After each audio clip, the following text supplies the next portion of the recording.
प्रातः क्लास चल रहा था 5 जून 1968। पहले पेज की मध्यांश में बात चल रही थी। कई मनुष्य ऐसे हैं जो ब्रह्मा को देख करके मुझते हैं।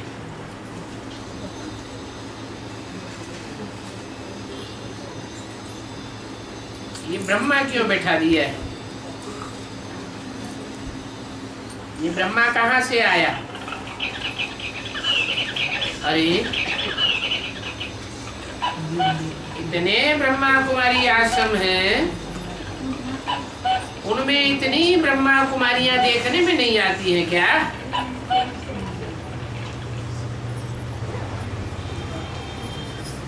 इतनी ब्रह्मा कुमारियां हैं। किसकी कुमारियां? ब्रह्मा की कुमारियां। ब्रह्मा ने बड़ी, माँ माने माँ। इतनी ब्रह्मा कुमारियां हैं तो ब्रह्मा बड़ी माँ के साथ बड़ा बाप भी तो होगा, प्रजापिता भी तो होगा, जरूर होगा।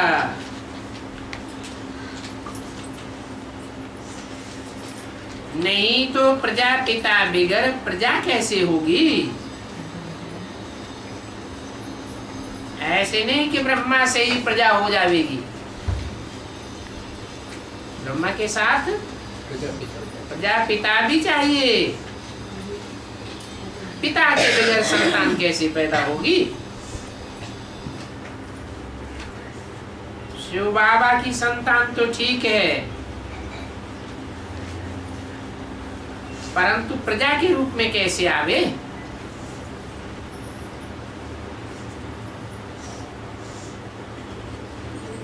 तो नाम रखा है प्रजापिता ब्रह्मा। बाप ने समझाया है, इनके बहुत जन्मों के अंत में वानप्रस्थ अवस्था में प्रवेश करता हूं। किनके? प्रजापिता और ब्रह्मा के बहुत जन्मों के अंत में। बहुत जन्म है 84, और 84 जन्मों का भी 84वें जन्म का भी जो अंत होता है वानप्रस्थ अवस्था, उसमें प्रवेश करता हूं। नहीं तो ये रथ कहां से आवे?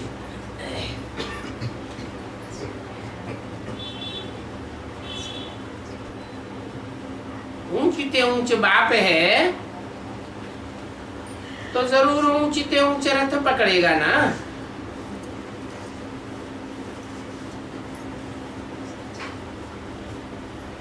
रथ तो गाया हुआ है, नाम ही देते हैं भागीरथ।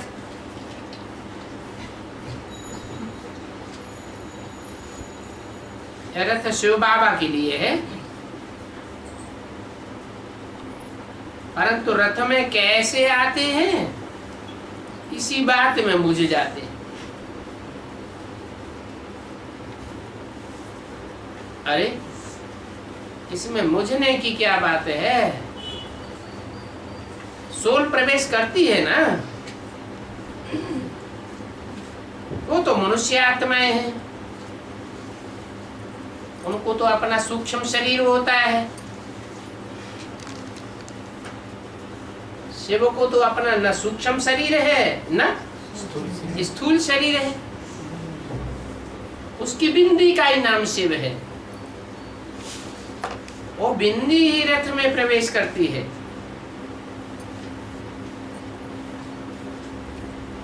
तो रथ जरूर चाहिए,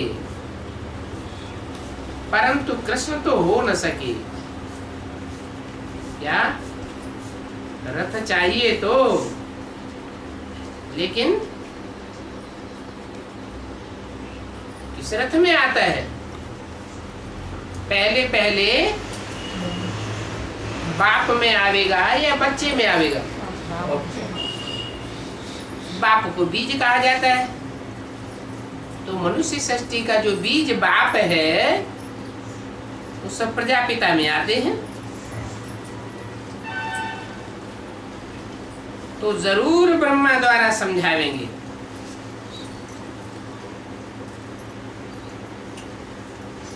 ऊपर से तो नहीं बोलेंगे ना।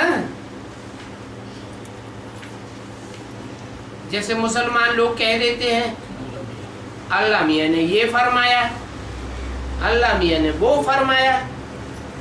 अब अल्लाह मियाँ को निराकार बताते हैं, तो कहां से फरमाया? कहते हैं अर्श का वासी है, खुदा अर्श में रहता है, फर्श में नहीं रहता। तो क्या आसमान से फरमाया? आसमान से आवाज आई? अब बाप कहते हैं मैं ऊपर से तो नहीं बोलूंगा। फिर ये ब्रह्मा कहां से आया? बाप ने सुनाया मैं इनमें अर्थात प्रजापिता में और ब्रह्मा में प्रवेश करता हूं,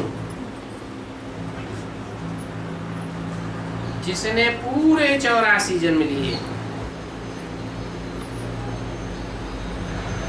वो खुद नहीं जानते हैं अपने जन्मों को, मैं सुनाता हूं।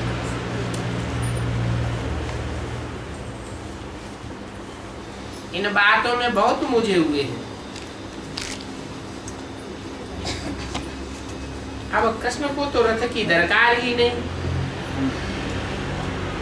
उनको तो अपना रथ है ही। कृष्ण कहने से फिर तो भागीरथ हो न सके।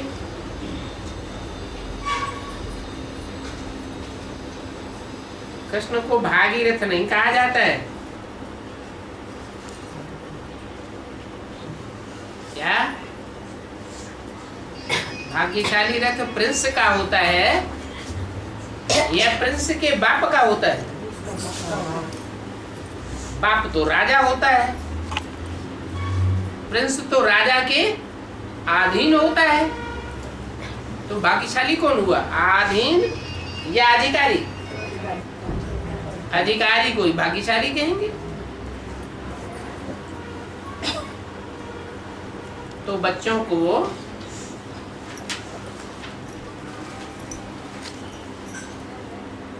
अंदर में ये बातें घोटनी चाहिए, बड़े विचार सागर मंथन करना चाहिए।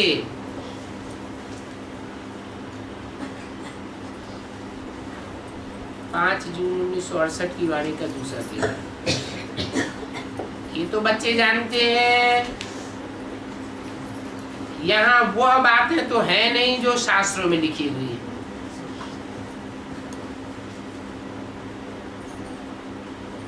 क्योंकि यहाँ तो सुनाने वाला एक है और शास्त्रों में लिखने वाले तो अनेक हैं। बाकी ये भागीरथ वाली बात ठीक है, भाग्यशाली रथ लिया। विचार सागर मंथन की बात भी ठीक है। विचार सागर मंथन हुआ, अभी हो रहा है कि नहीं हो रहा है? क्या हो रहा है? अरे एक एक की बुद्धि ज्ञान की बातों में, सृष्टि चक्र की बातों में चल रही है या नहीं चल रही है? रचयिता और रचना के बारे में नंबरवार बुद्धि चलती है या नहीं चलती है? चलती है। तो विचार सागर मंथन तो हो रहा है। ये विचार सागर मंथन पूरा भी होगा या ऐसे ही चलता रहेगा? है? पूरा होगा। जब पूरा होगा तो भरा हुआ कलश ज्ञान का किसको दिया जाएगा? शास्त्रों में क्या लिखा है? लक्ष्मी को दिया गया। ये बातें ठीक है, शास्त्रों में झूठी बात नहीं है। ये फिर लक्ष्मी ने औरों को अमृत पिलाया। क्या अमृत का असर दूसरों के ऊपर अच्छी रीति कब हो?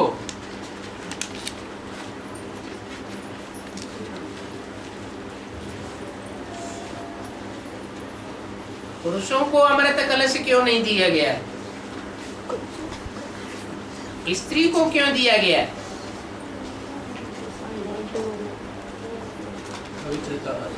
हाँ, प्योरिटी की पावर कन्याओं माताओं में पुरुषों के मुकाबले जास्ती होती है।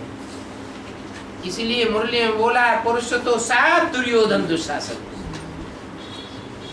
जोर जबरदस्ती करने वाले। कन्याओं माताओं में तो लाज रहती है।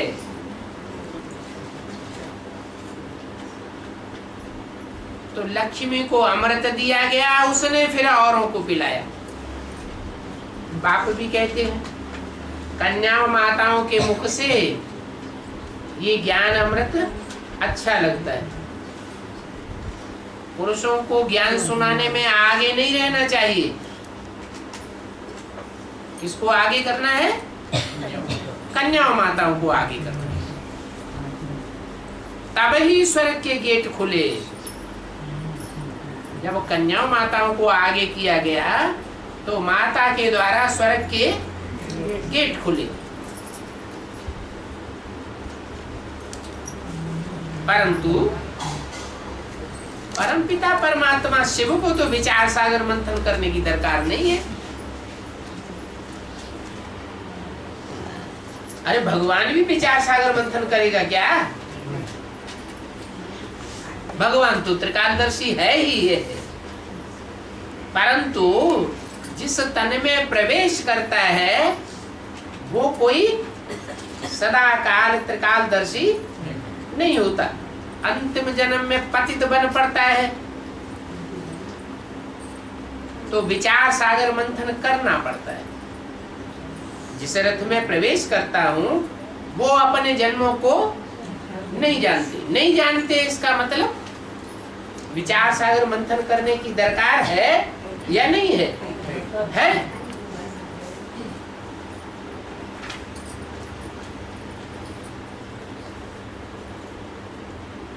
वो है मनुष्य सृष्टि का बीज रूप।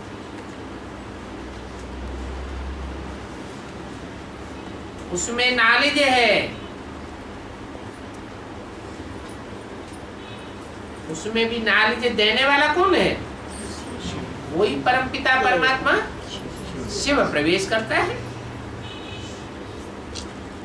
वही जानते हैं। तुम तो नहीं जानते थे।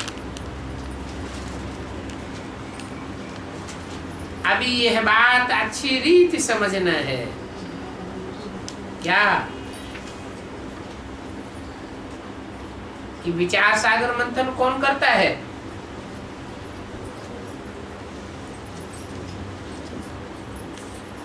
अरे नंबर बार विचार सागर मंथन करते हैं जिन्होंने जन्म लिए हैं, अपने जन्मों को नहीं जानते हैं। अभी बाप आया हुआ है बताने के लिए, तो जानेंगे ना। जानेंगे तो जरूर विचार सागर मंथन भी करेंगे।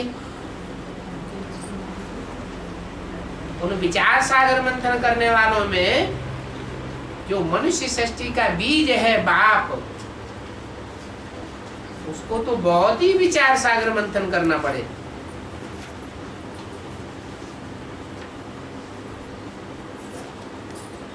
ये मंथन की बातें अगर समझेंगे नहीं तो देवता पद कैसे पावेंगे?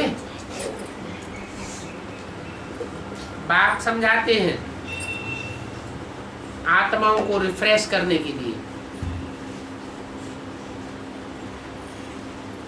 बाकी जो आत्मा नहीं बनते हैं वो तो कुछ भी नहीं जानते। बाप किसको पढ़ाते हैं? देह अभिमानी सांडों को पढ़ाते हैं या आत्माओं को पढ़ाते हैं? इसलिए बोला आत्मा रूपी सुई की कट निकलती है देह भान की तब बच्चे डायरेक्ट बाप से सीखते हैं। तो बाप किसको पढ़ाते हैं?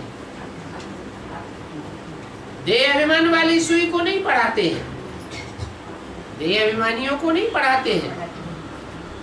किसको पढ़ाते हैं? आत्मा अभिमानियों को पढ़ाते हैं। देह अभिमानी तो कुछ भी नहीं जानते, उनका है सारा भक्ति मार्ग। तो ब्राह्मणों में भी दो वर्ग हो गए, एक रावण कुंभकर्ण मेघनाथ जैसे ब्राह्मण, उनको देह अभिमानी कहें या आत्मा अभिमानी कहें? देह अभिमानी। कितना देह का अहंकार रहता है। और दूसरे हैं गुरु वशिष्ठ और विश्वामित्र जैसे आत्माभिमानी ब्राह्मण, वो थोड़े हैं। और रावण संप्रदाय जास्ती है, उनका है सारा भक्ति मार्ग का पसारा। अभी भी देखो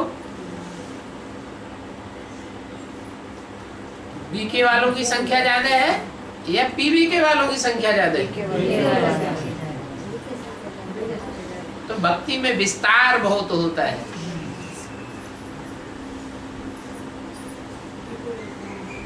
ज्ञान में विस्तार नहीं होता है, ज्ञान को बीज कहा जाता है। बीज को विस्तार नहीं कहेंगे। बीज तो आदि में बीज होता है, और जब वृक्ष बड़ा हो जाता है तब फल में बीज आता है।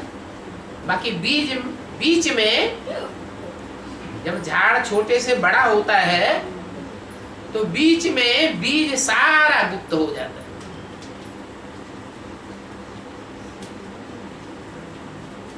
एडवांस पार्टी जो बीज रूप आत्माओं की पार्टी है, वो कोई इतनी विस्तार को पाने वाली नहीं है। कितनी? जितने ये रावण कुंभकर्ण संप्रदाय फैले हुए हैं।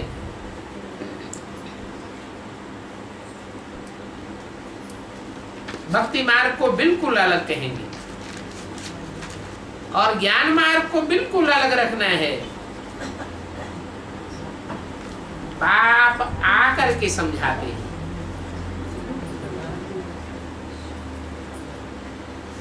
कहते हैं अभी तुम्हारा लंगर भक्ति मार्ग से उठ चुका है। नाव बेड़ा या जहाज होता है ना, तो जब किनारे पे आता है तो लंगर डाल देते हैं, तो वही थम जाता है। तो बाप कहते हैं अब तुम्हारा लंगर उठ चुका है भक्ति मार्ग की दुनिया से, अभी ज्ञान मार्ग में चल पड़ा है। बाप बच्चों को मुख्य बात यही समझाते हैं कि पहले पहले दो बाप का परिचय दो।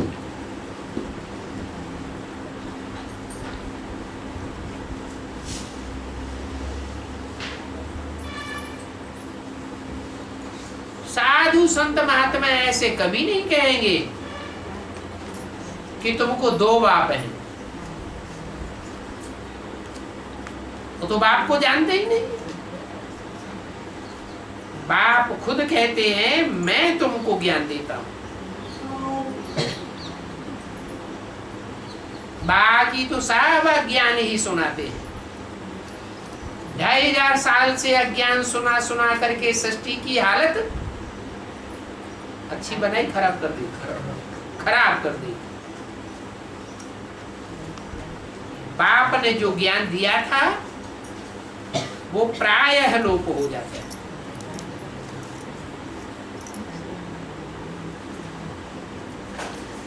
कहीं न कहीं शास्त्रों में अजंता एलोरा एलिफेंटा की गुफाओं में चित्रों में निशानियां बची हैं, बाकी तो सारा प्रायः लोप है।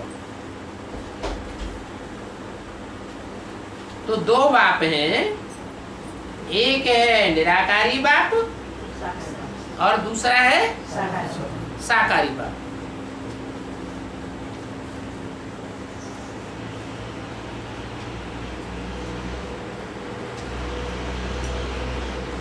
दोनों बेहद के बाप हैं। निराकारी बाप निराकार आत्माओं का बाप, और साकारी बाप साकार जितने भी मनुष्य मात्र हैं इस दुनिया में, सतयुग आदि से लेकर कलयुग अंत तक, उन सब का बाप प्रजापिता वो साकारी बाप है। तो समझाया तो बहुत अच्छा जाता है, परंतु माया ऐसी है, माया ऐसी है जो कशिश करके बुद्धि को खींच करके गर्द में ले जाती है।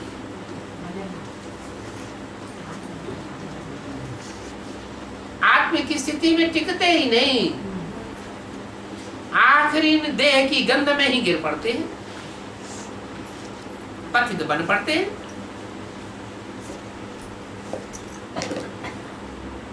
पतित बनते हैं तो क्या होता है? आत्मा की शक्ति क्षीण हो जाती है, मन भी डल हो जाता है, मन बुद्धि की ताकत डल हो जाती, उसमें ज्ञान चल न सके, ज्ञान की बातें रमण नहीं करेंगी, तन की शक्ति भी क्षीण हो जाती है, और फिर बीमारियां बढ़ती है, कर्म भोग बढ़ता है, तो धन भी,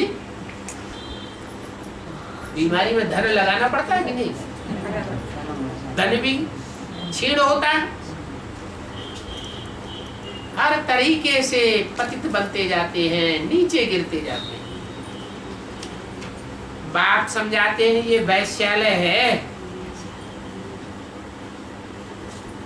क्या? इसमें सब पतित होते हैं। वैश्यालय की दुनिया में, पतित दुनिया में सब पतित हैं, एक भी पावन नहीं। इस वैश्यालय का विनाश होना है। अभी मैं शिवालय की स्थापना करने आया हूं, है? जिसमें आया हूं वो भी पतित है या पावन है? जिसमें आया हूं वो भी पतित है। इसलिए बोलते हैं बड़े से बड़े कामी कांटे में आकर उसको बड़े से बड़ा किंग फ्लावर बनाता हूं। सतयुग को कहेंगे शिवालय। कोई पूछे शिवालय किसने स्थापन किया है? क्या जवाब देंगे? अरे शिवालय शिव ने स्थापन किया। और शिव तो बिंदु है, बिंदु कैसे स्थापन करेगा? जरूर बिंदु कोई साकार तन में आया है, और साकार तन में आता है तो उसका नाम पड़ता है शिव बाबा। जब तक प्रवेश नहीं करता है तब तक बिंदी बिंदी आत्माओं का बाप है। बाबा ग्रैंडफादर नहीं कहेंगे। जब प्रवेश करता है तब है बाबा। तो पूछते हैं शिवालय किसने स्थापन किया? बोलो। शिवालय शिव ने स्थापन किया। किसके द्वारा? ग्रैंड फादर के द्वारा। ग्रेट ग्रेट ग्रैंड फादर है, उसका कोई बाप है ही नहीं। शिव को ग्रैंड फादर कहेंगे? नहीं कहेंगे। धर्म पिताएं हैं great fathers, Ibrahim, Buddha, Christ आदि, परंतु उन ग्रेट फादर्स का भी बाप कौन? ग्रेट ग्रेट ग्रैंड फादर, जिसको उन धर्मों में भी एडम और आदम के रूप में नाम से पुकारते हैं। उस आदम का नाम भारत में क्या है, क्या नाम रूप देते हैं, जिसका कोई बाप नहीं, आदिदेव शंकर। जैनियों में उसे कहते हैं आदिनाथ। तो शिव ने शंकर के द्वारा, जिसमें चंद्रमा, ज्ञान चंद्रमा ब्रह्मा तो विराजमान है ही, उसके द्वारा शिवालय स्थापन किया। इसका नाम पड़ा शिवालय। इसके अपोजिट में नाम क्या है, वैश्यालय। किसने स्थापन किया होगा, रावण से। वैश्या ने स्थापन किया होगा। रावण। इस भारत का नाम किसने डुबोया, शिव ने डुबोया जो शिवालय बनाता है, या वैश्या ने डुबोया जो वैश्यालय बनाती है।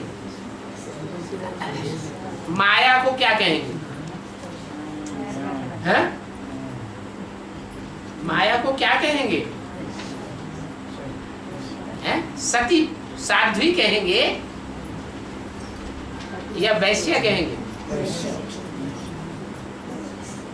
शिवालय शिव बनाते हैं और वैश्यालय वैश्याएं बनाती हैं। तो बोलो, शिव बाबा ने शिवालय स्थापन किया, उसका नाम ही क्या है? नाम किस आधार पर पड़ता है? काम के आधार पर। तो शिवालय पड़ा शिव नाम के आधार पर। माने निराकारी स्टेज वाला जो है वो शिवालय स्थापन करता है, और साकारी स्टेज वाले, देवान वाले वैश्यालय बनाओ। नाम ही है वैश्यालय। तो किसने स्थापन किया होगा? जरूर उन वैश्याओं ने ही स्थापन किया होगा, जो नरक का दरवाजा खोल करके बैठ जाती है। आओ वैश्यालय में। ये वैश्यालय की दुनिया है। 5 विकारों रूपी माया रावण है, इसने वैश्यालय बनाया। क्या कहा? वैश्यालय किसने बनाया? माया रावण ने। अकेली नहीं है, इसके अनेक रूप हैं। 5 तो विकारी रूप हैं, और 5 पृथ्वी जल वायु अग्नि आकाश, जिनसे ये देह बनती है। देह का संघात किससे बनता है? 5 तत्वों से, पंचभूतों से। तो भूत प्रेत हैं। दूसरा नाम है रामराज्य और रावण राज्य। रामराज्य की स्थापना कौन करते हैं? जरूर कहेंगे राम। नाम ही है रामराज्य। सतयुग को क्या कहेंगे? सतयुग में किसका राज्य होता है? जरूर राम ने स्थापन किया होगा, तो नाम पड़ा रामराज्य। और द्वैतवादी युग आता है द्वापर, वहां से नाम पड़ता है रावण राज्य। तो ये नाम तो बिल्कुल कॉमन है, राम राज्य और रावण राज्य। राम को 1 सिर दिखाते हैं और रावण को 10 सिर दिखाते हैं। क्या मतलब? रावण अनेक मतें देता है और राम 1 मत देते हैं।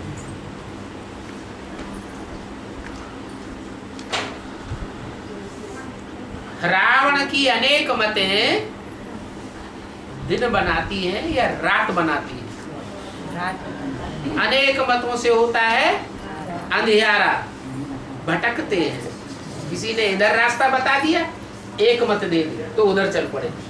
दूसरा गुरु आया, उसने इधर रास्ता बता दिया, अरे इधर कहाँ जा रहे हैं? इधर नहीं, इधर जाओ, तो दूसरी तरफ भटक पड़े। फिर तीसरा गुरु आया, उसने कहा इधर नहीं, इधर जाओ। तो 10 गुरु मिलते हैं और वो भटकाते रहते हैं, रास्ता मिलता ही नहीं। तो भटकना रात में होता है या दिन में होता है? रात में भटकते हैं। तो रावण राज्य कहा जाता है रात को, जबकि मनुष्य पतित बनते हैं। मनुष्य पतित रात में बनते हैं या दिन में ज्यादा बनते हैं? रात में। दुनिया में जब रावण राज्य की अपोजिट में रावण राज्य की अति होगी तो दिन रात कुछ भी नहीं देखेंगे। पूरी बंदरों की दुनिया हो जाती है। बंदर दिन रात देखते हैं क्या? नहीं।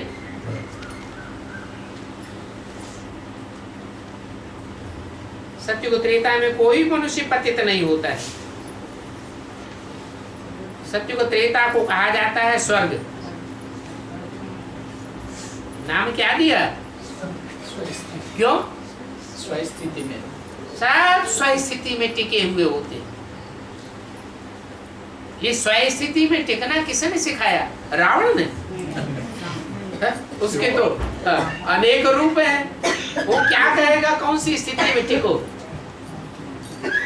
एक स्थिति हो, एक चेहरा हो तो उसको याद किया जाए। उसके तो अनेक चेहरे हैं, किसको याद किया जाए? इसलिए उसको स्वर्ग नहीं कह सकते। वो अनेक प्रकार के मनुष्य हैं जो गुरु बनकर के बैठते हैं। 10 धर्म स्थापन कर दिए। वो नर गुरु नरक स्थापन करते हैं और बाप स्वस्थिति के द्वारा स्वर्ग स्थापन करते हैं। बाप है भी सदैव स्वस्थिति में टिकने वाला है। कभी स्वस्थिति से नीचे उतरता है क्या? है? कौन सा बाप? शिव बाप इस सृष्टि पर आता है, पति तन में प्रवेश करता है, अनेकों मनुष्यों के साथ अनेकों प्रकार के संबंध, प्रैक्टिकल में शरीर के साथ संबंध जुड़ते भी हैं, फिर भी परिस्थिति से प्रभावित होता है या स्वस्थिति में रहता है?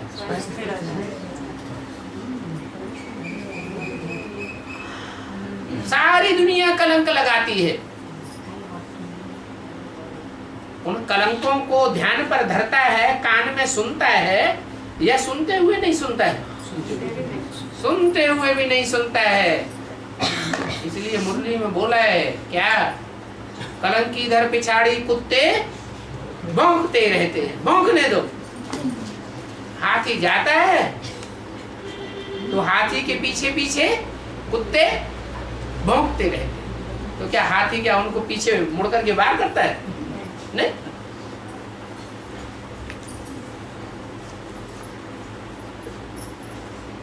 तो दुनिया ये बात नहीं जानती है कि स्वर्ग किसने स्थापन किया है।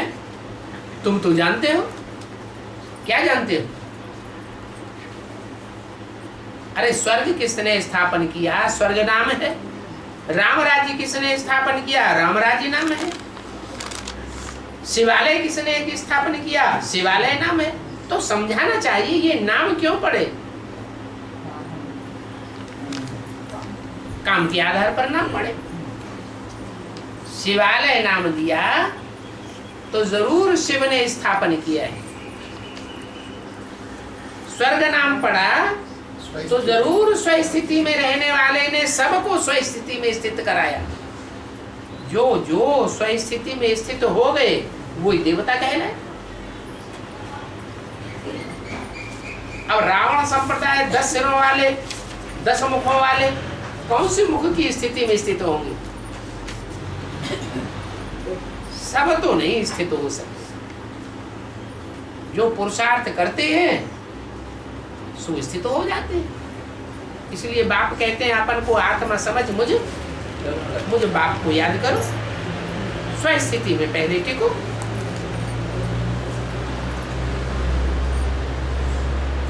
तो बताना चाहिए कि बाप ही शिव बाबा ही शिवालय स्थापन करते हैं। क्या कहा?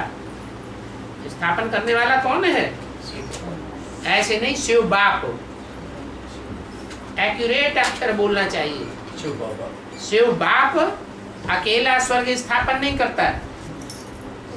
शिव बाप कोई रथ में प्रवेश करते हैं, डबल बनते हैं।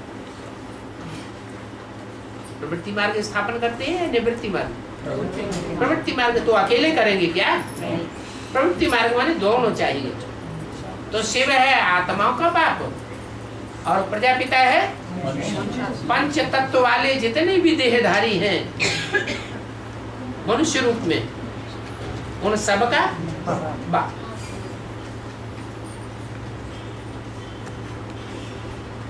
तो ऐसी प्रकृति को अधीन करने वाले साकार स्वरूप में प्रवेश करता है। तो बताओ, शिवालय का उद्घाटन कौन करते हैं? अरे शिवालय स्थापन तो हुआ, शिवालय स्थापन हुआ, उसका उद्घाटन कौन करते हैं?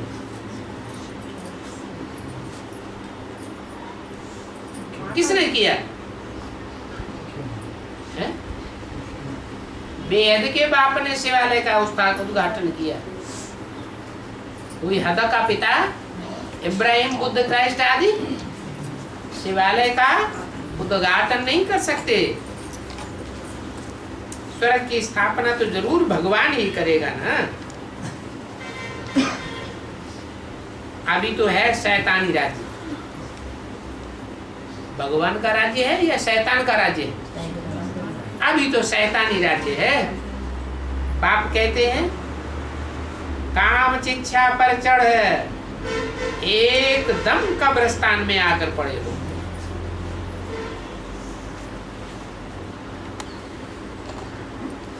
कब्रिस्तान में क्या होता है? कब्रें ही कब्रें। कब्रों में क्या होता है? मुर्दे ही मुर्दे।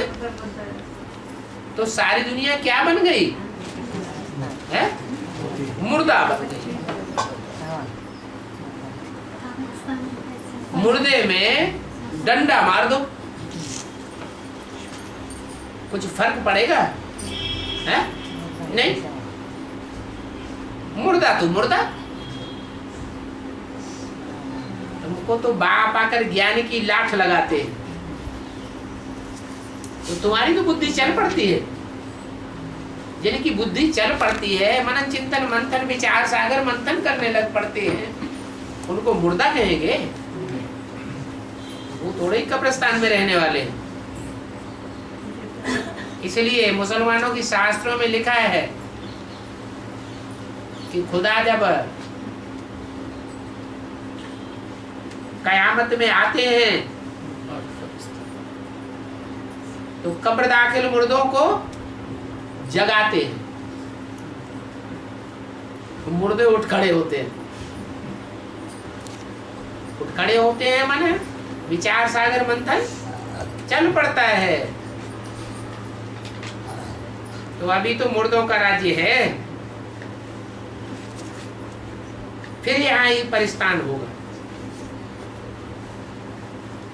परिस्तान माना ज्ञान परियों का स्थान, जहां चारों ओर संसार में ज्ञान की परियां उड़ती हुई दिखाई देंगी। कौन से पंख होंगे? ज्ञान और योग के पंखों से उड़ने वाली परियां। कहाँ?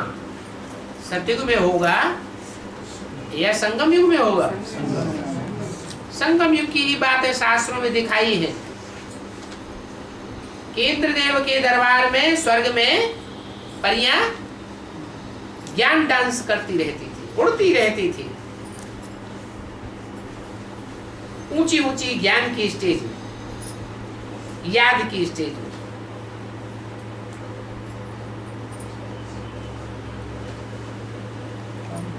तो परिस्तान जरूर होगा। आधा कल्प परिस्तान और आधा कल्प कब्रिस्तान चलता है।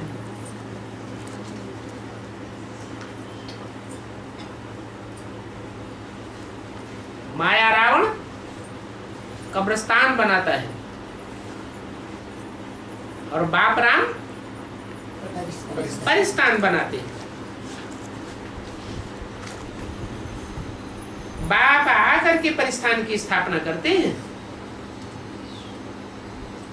ऐसे नहीं कि बाप ब्रह्मा के तन में आकर के ज्ञान सुना जाए फिर बच्चे अपने आप परिस्तान स्थापन करते रहेंगे। नहीं, परिस्तान स्थापन करने के लिए बाप को आना पड़ता है। पतितों को पावन बनाने के लिए आना पड़ता है। ज्ञान सुनाना बाप का लक्ष्य नहीं है। बाप का लक्ष्य क्या है? नरक को स्वर्ग बनाना, पतितों को पावन बनाना।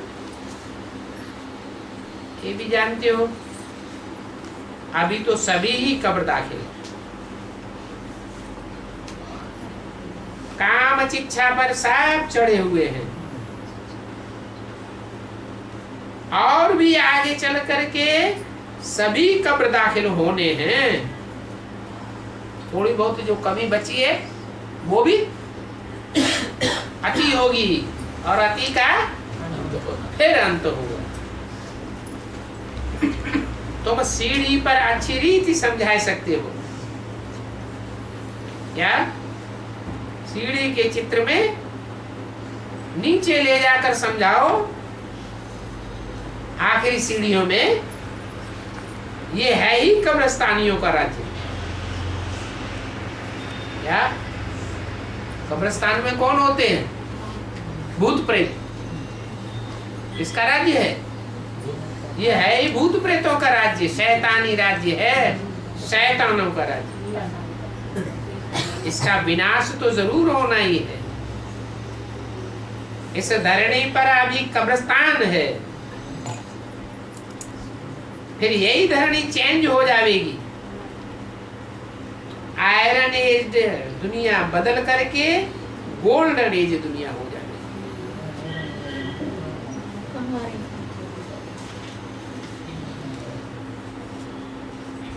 फिर बाद में देह का सुख भोगते भोगते देवताएं देह में होते हैं या निराकारी होते हैं? बिंदु होते हैं। बिंदु होते हुए भी देह तो होती है ना। सुख कैसे भोगते हैं? सुख या दुख देह के द्वारा भोगा जाता है या बिना देह के सुख दुख भोगा जा सकता है? देह से ही सुख दुख भोगा जाता है। देवताओं ने भी देह से सुख भोगा, लेकिन देह में उस समय ममत्व तो नहीं था। जब सत्युग पूरा होता है तो दो कलाएं आत्मा की कम हो जाती है, माने दो कला देहभान प्रवेश हो जाता है। जो मस्तक समान देवताएं थे ऊंची स्टेज वाले, वो दो कलाएं नीचे उतर आते, उनको कहा जाता है क्षत्रिय भुजा समान। 14 कलाएं रह जाती है। तो धीरे धीरे चेंज होता है। गोल्डन एज से बदल करके दुनिया कौन सी एज में आ जाती है? सिल्वर एज में आ जाती है। चांदी की दुनिया हो जाती है। सोने की कीमत कम होती है या चांदी की? सोने की कीमत बहुत ज्यादा और चांदी की कीमत बहुत कम हो जाती है।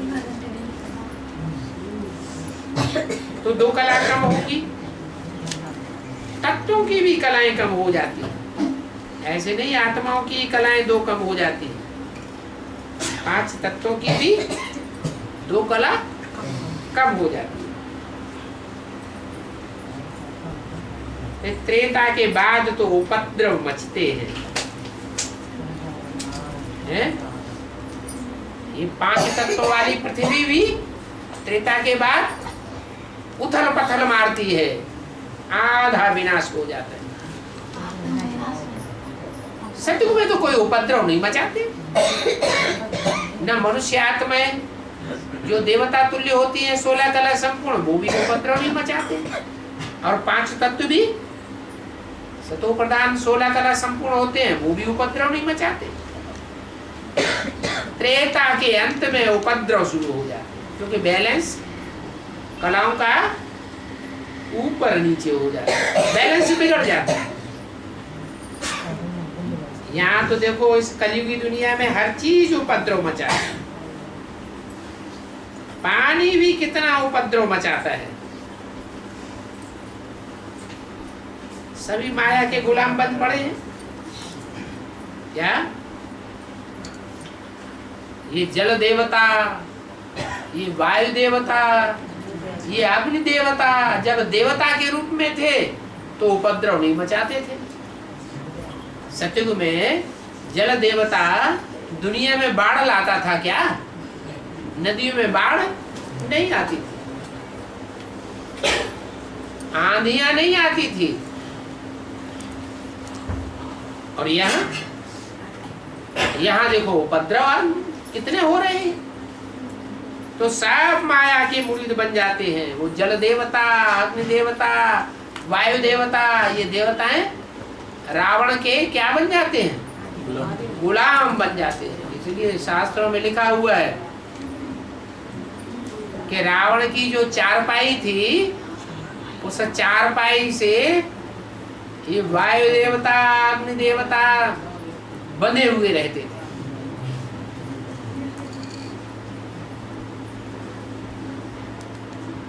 रावण चारपाई पे लेटे लेटे उनको ऑर्डर करता था, ऐसे करो, ऐसे किया और लाइट ही लाइट चारों तरफ, रोशनी ही रोशनी, ऐसे किया बस पानी ही पानी चारों तरफ होने लगता। बटन दबाया और नहरों में पानी भरपूर हो गया। तो देखो रावण राज्य में ये देवताएं भी कितने गुलाम बन जाते हैं, सभी माया के गुलाम बन जाते हैं। अभी तुमको रावण का गुलाम बनाना है। इनको जो बाप को याद नहीं करते, आत्मिक स्थिति में स्थित नहीं होते। अब तुम तो गुलमई से छूटने वाले।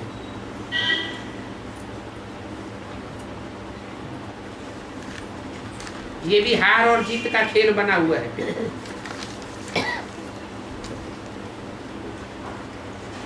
तुम रावण संप्रदाय को गुलाम बना देते हो। इस बात को अच्छी रीति समझना है क्या है कि रावण संप्रदाय कैसे गुलाम बन जाता है सत्ययुग त्रेता में। रावण संप्रदाय होता है सत्ययुग त्रेता में? नहीं। गुलाम कैसे बन जाता है? हाँ, रावण संप्रदाय में जो कन्वर्ट होने वाली आत्माएं हैं वो सत्ययुग त्रेता में होती है कि नहीं? कन्वर्ट होने वाली, जो अपने धर्म के पक्के ऊपर से आते हैं वो तो कन्वर्ट नहीं होते। जो द्वापर में ही उतरते हैं, कलयुग में ही उतरते हैं, वो आत्माएं कन्वर्ट नहीं होती। लेकिन वो जिसमें प्रवेश करती हैं वो तो सत्ययुग त्रेता से जन्म लेते हुए आते हैं ना। तो कन्वर्ट होने वाले भी कौन संप्रदाय के हुए? और सब रावण संप्रदाय के। फट से दूसरों के प्रभाव में आ जाते हो। तुम राम के प्रभाव में आते हो और वो रावण के प्रभाव में आ जाते हैं। तो ये बात अच्छी रीति समझना है। अगर नहीं समझते तो गोया कौड़ी मिसल बुद्धि। क्या कहा? क्या बात समझना है? हैं? राम का जब राज्य दिखाते हैं, राजगद्दी दिखाते हैं, तो राम तो गद्दी पर बैठा हुआ है, सीता भी गद्दी पर बैठा हुआ है। फिर दास दासी बन करके कौन है? किनको दिखाते हैं? प्रकृति माया है? माया राजगद्दी के चित्र में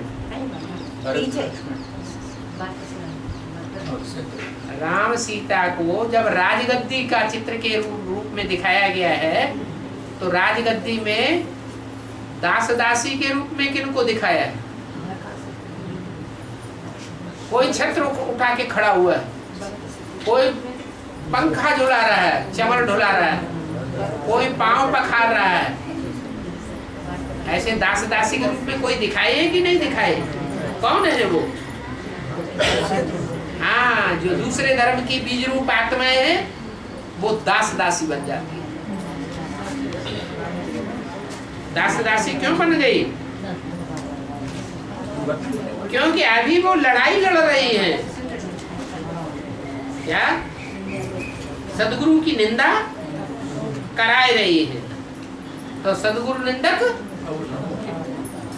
तो राजगद्दी के टाइम पर सिंहासन पर ठौर नहीं पाते हैं। तो ये हार जीत का खेल है, इसको अच्छी रीति समझना है। क्या? जो द्वापर कलयुग में ऊपर से आने वाली आत्माएं वो हमारा उतना विरोध नहीं करती हैं। सतयुग में त्रेता में जाने वाले जो पांडवों के साथ कौन गया? कुत्ता गया। कुत्ते के बारे में क्या कहावत है कि 12 साल उसकी पूंछ लाठी से बांध करके रखो तो भी सीधी नहीं होती। ऐसे भाव स्वभाव कड़क संस्कार वाली आत्माएं हैं, पूरी परिवर्तन नहीं होंगी, आखिरी में हमको धोखा देंगी और आक्रमण भी करेंगे। आखिरी बार करती है माया रावण के साथ। तो ये हार जीत का खेल बना हुआ है, अच्छी रीति समझना है। अगर नहीं समझते हैं तो गोया कौड़ी मिसल बुद्धि है। क्या कहा? बुद्धि कहाँ लगी हुई है?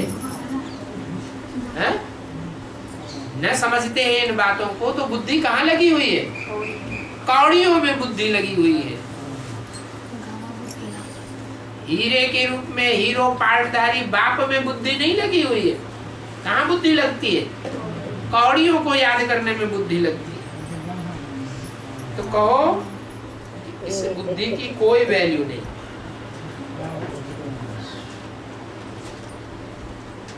अभी तो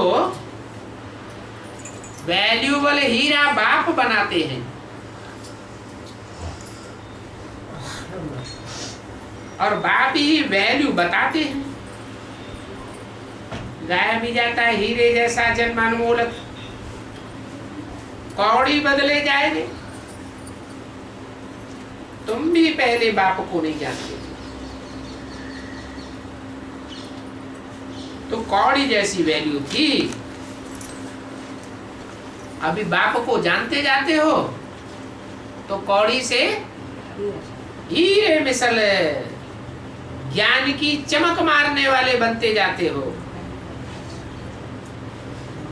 हीरे में चमक होती है ना, हीरे को अंधेरे में भी रख दो तो भी चमकता रहता है। अभी बाप आकर हीरे जैसा बना दिया। इस दुनिया में तो अज्ञान का अंधकार बढ़ता ही जाएगा, लेकिन जो हीरे जैसी आत्माएं होंगी, हीरो पाटधारी के बच्चे होंगे, वो फिर भी ज्ञान की चमक चारों ओर फैलाते ही रहेंगे।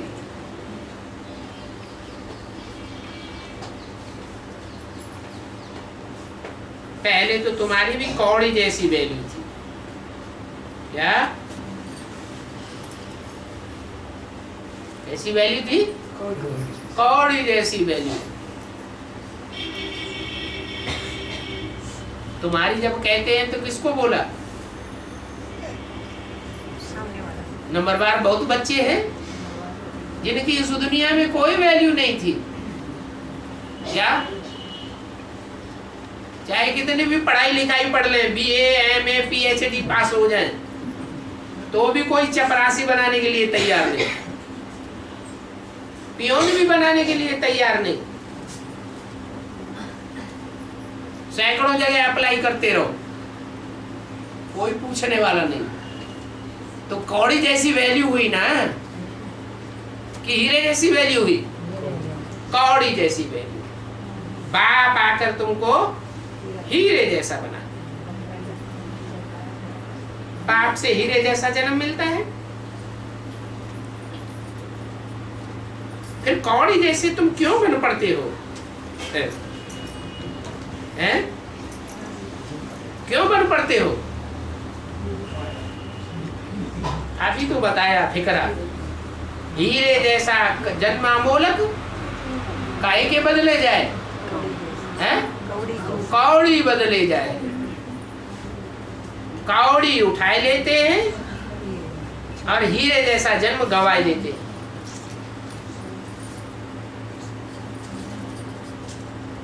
अभी तो तुम ईश्वरीय संतान हो ना,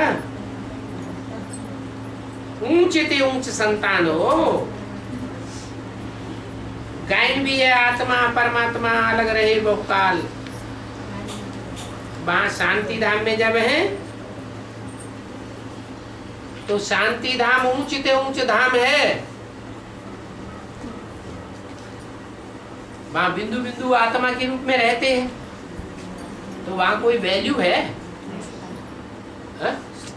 वहां कोई वैल्यू नहीं। वहां उस मिलन में कोई फायदा नहीं।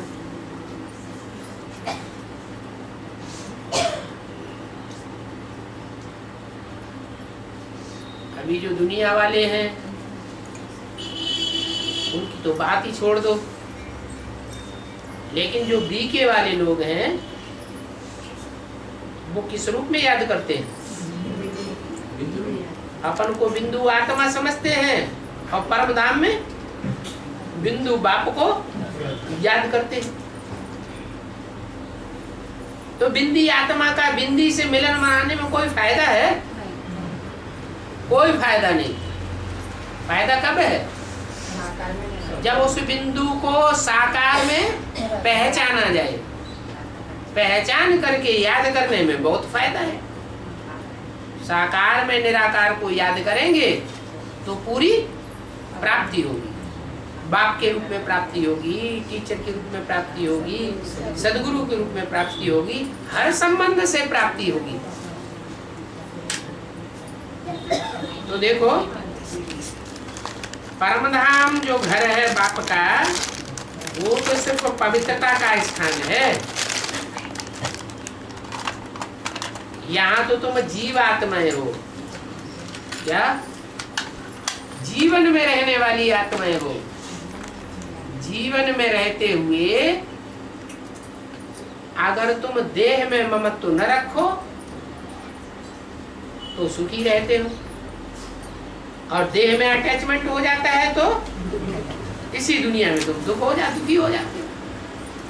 तो इस दुनिया में दुख भी है और सुख भी है।